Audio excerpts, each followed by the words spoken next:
Come to my channel, The Divine Connection with Shiva and Krishna. Om Sri Ganeshaya Namaha. Om Sri Gurubhyo Namaha. పరమశివునితో క్షణికాలపు ఎడబాటును కూడా సహించలేని పార్వతీదేవి పరమేశ్వరుని కోసం తపస్సు ఆచరించి ఆయన శరీరంలో అర్ధభాగాన్ని పొందిన క్షేత్రం అరుణాచల క్షేత్రం. పరమేశ్వరుడు ఈ భూయందు మొట్టమొదటిసారిగా అర్ధనారీశ్వరుడుగా వ్యక్తమై లోకాన్ని అనుగ్రహించిన క్షేత్రం ఇది. అమ్మవారు పరమేశ్వరునిలో అర్ధభాగాన్ని పొందిన లీలను గురించి స్కాంద పురాణాంతర్గతమైన అరుణాచల మహత్యంలో వివరించబడింది. ఆ లీలను ఈరోజు మనం శ్రవణం చేసుకుందాం. కైలాసంలో పార్వతీ పరమేశ్వరులు ఏకాంతంగా ఉన్న ఒకానొక సమయంలో పార్వతీదేవి వినోదాత్మకంగా పరమేశ్వరుని వెనుకకు చేరి తన పద్మముల వంటి చేతులతో తన భర్త అయిన పరమశివుని కన్నులను లీలగా మూసింది. ఆ లిప్త కాలంలో లోకాలన్నీ అంధకారంలో మునిగిపోయి అకాల ప్రళయం సంభవించి సృష్టి స్తంభించుకుపోయింది. తక్షణమే పరమేశ్వరుడు వారించగా పార్వతీదేవి తన తప్పును గ్రహించి వెంటనే తన చేతులను తొలగించింది. దానివల్ల సృష్టి యథావిధిగా పునఃప్రారంభమయ్యింది. కానీ తన కారణంగా లోకాలన్నీ అల్లాడిపోవటాన్ని సహించలేని జగదాంబ తన వల్ల జరిగిన ఈ దోష నివృత్తికి ప్రాయశ్చిత్తం చేసుకోవాలని నిర్ణయించుకుంది. దానికోసం శివాజ్ఞ తీసుకుని ముందుగా కాశీక్షేత్రానికి చేరుకుని అక్కడ పవిత్రమైన గంగానది ఒడ్డున తపస్సు ఆచరించి అటు పిమ్మట కాంచీపురానికి చేరుకుని అక్కడ ప్రవహిస్తున్న కంపానది ఒడ్డున ఒక మామిడి చెట్టు కింద ఇసుకతో సైకతలింగాన్ని తయారు చేసుకుని ఆ నదీ జలాల్లో పవిత్ర స్నానాలు ఆచరిస్తూ శాస్త్రాల్లో తెలిపిన రీతిగా కఠోర నియమాలను పాటిస్తూ తదేక నిష్ఠతో పరమేశ్వరునికే ఘోర తపము ఆచరించింది. ఆ తపస్సుకు ప్రీతి చెందిన పరమేశ్వరుడు వృషభారూఢుడుగా ప్రత్యక్షమై అమ్మవారిని ఏమి వరం కావాలో కోరుకోమన్నారు. దానికి అమ్మ, నాదా, నేను క్షణికాలం కూడా మీ ఎడబాటును సహించలేను. నేను మీతోనే సదా ఉండే విధంగా నాకు మీ శరీరంలో అర్ధభాగాన్ని అనుగ్రహించండి అని కోరుకుంది. దానికి పరమశివుడు చిరునవ్వు నవ్వుతూ అమ్మతో, పార్వతి, నీవు నా కన్నులు ముయ్యటం వల్ల వచ్చిన దోషం ఇప్పటి వరకు నీవు చేసిన ఈ తపస్సు ద్వారా తొలగిపోయింది. కానీ నాలో అర్ధ శరీరం కావాలి అంటే నీవు కాంచీపురానికి దక్షిణాన ఉన్న అరుణాచల క్షేత్రానికి వెళ్ళి అక్కడ ఉన్న గౌతమ మహర్షిని ఆశ్రయించి ఆ మహర్షి దగ్గర అరుణాచల క్షేత్ర మహత్యాన్ని తెలుసుకుని తపము ఆచరించు. నీ కోరిక తప్పక నెరవేరుతుంది. లోక కళ్యాణార్థమే జగన్మాతవైన నీకు ఈ కోరిక కలిగింది. నీవు పూజించిన ఈ సైకతలింగం ఏకాంబరేశ్వరుడు అన్న పేరుతో లోకంలో ప్రసిద్ధి చెంది భక్తుల చేత పూజించబడుతుంది అని చెప్పి అంతర్ధానమయ్యారు. పరమేశ్వరుడు చెప్పిన విధంగా అమ్మవారు అరుణాచల క్షేత్రానికి బయలుదేరింది. తనకు రక్షణగా ఆయుధాలను ధరించి ఉగ్ర రూపంలో ఉన్న శివముని, మహాముని, వాగ్ముని, తవముని, ధర్మముని, జటముని, నాదముని అను 7 మునీశ్వరులు మరియు 7 మాతృకలు తోడురాగా దుందుబి, అంతవతి, సత్యవతి, సుందరి అను 4 మాతృకలు అమ్మను సేవించుకుంటూ ఉండగా అమ్మ అరుణాచల క్షేత్రానికి చేరుకుంది. అక్కడికి చేరగానే ముందుగా అరుణాచల పర్వత రూపంలో భక్తులను అనుగ్రహిస్తున్న పరమేశ్వరునికి ప్రణామాలు అర్పించుకుని గౌతమ మహర్షి ఆశ్రమానికి చేరుకుంది.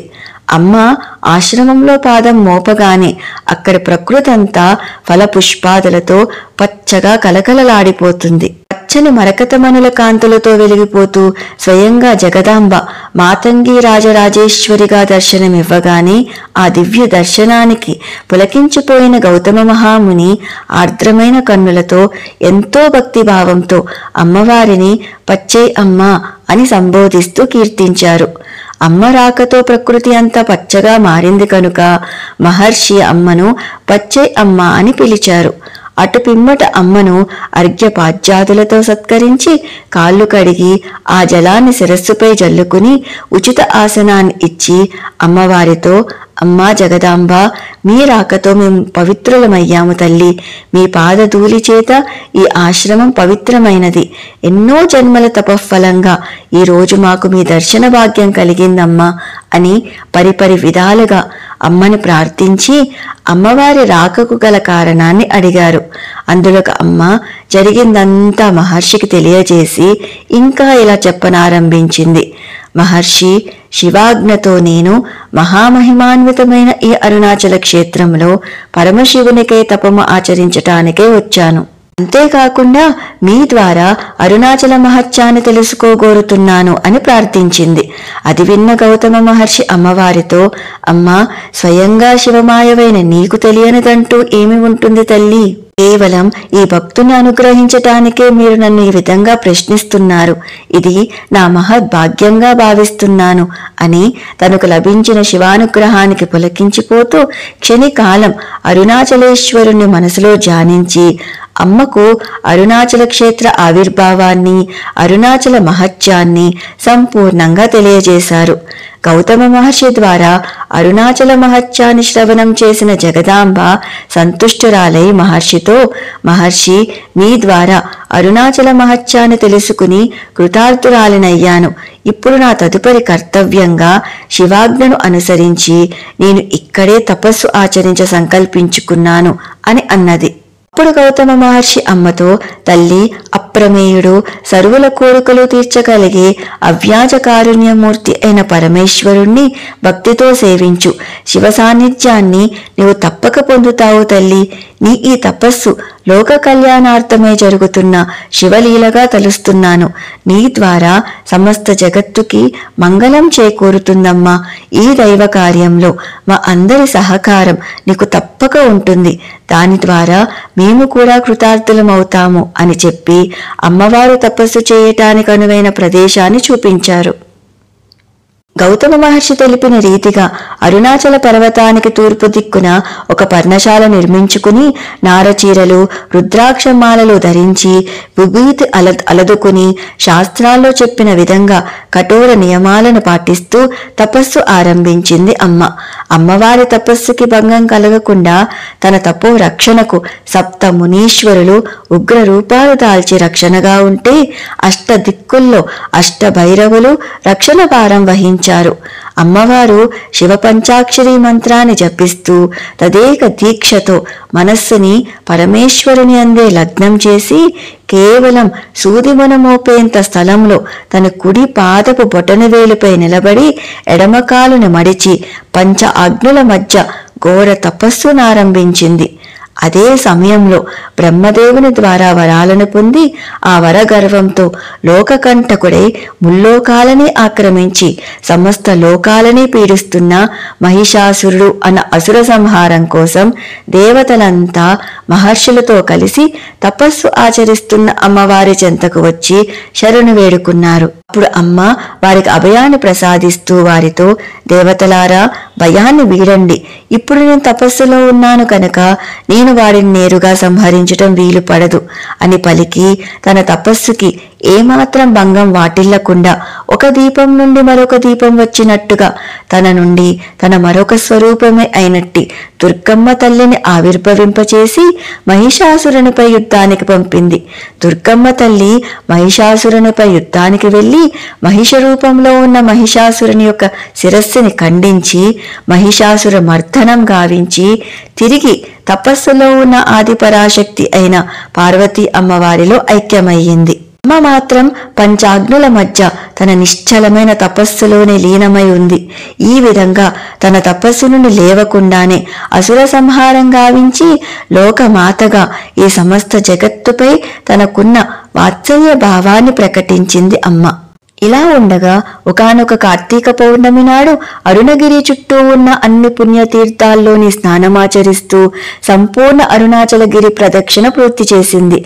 తక్షణమే తన ఎదుట కోటి సూర్యుల దివ్య కాంతులు వెదజల్లుతూ తేజోమయ రూపంలో పరమేశ్వరుడు ప్రత్యక్షమయ్యారు. ఇప్పుడు పరమేశ్వరుడు తన ఎదుట ఆర్ద్రమైన కన్నులతో చేతులు జోడించి ప్రణమిల్లుతూ నిలబడి ఉన్న పార్వతీదేవితో, హే పార్వతీ, లోక కళ్యాణార్థం నీవు ఆచరించిన ఈ తపస్సు అమోఘమైనది, అద్భుతమైనది. తపస్సుకి ఎంతగానో ప్రీతి చెందాను అని అమ్మని ప్రేమగా దగ్గరికి తీసుకుని తనలోని అర్ధభాగాన్ని అనుగ్రహించారు.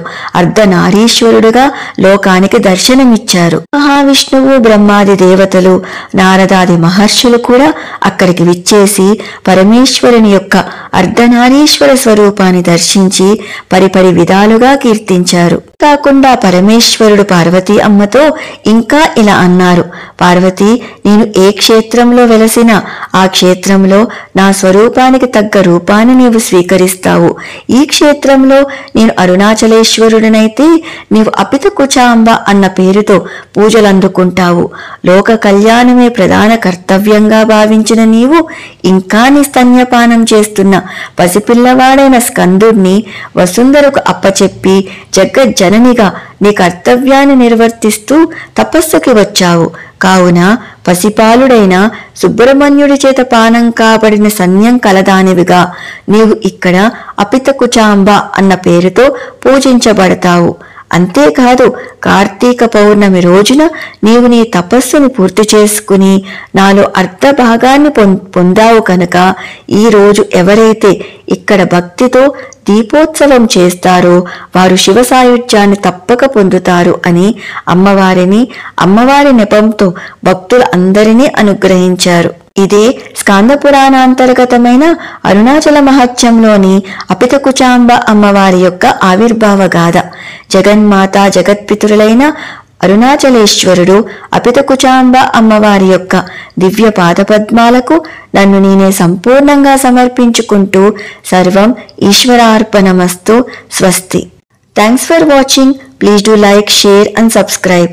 నా తదుపరి వీడియోస్ నోటిఫికేషన్స్ కోసం పక్కనే ఉన్న బెల్ ఐకాన్ ప్రెస్ చేయటం మర్చిపోకండి. ఇంకొక దివ్యమైన భగవత్ కథతో త్వరలోనే మళ్ళీ కలుద్దాం. కృష్ణ సఖి.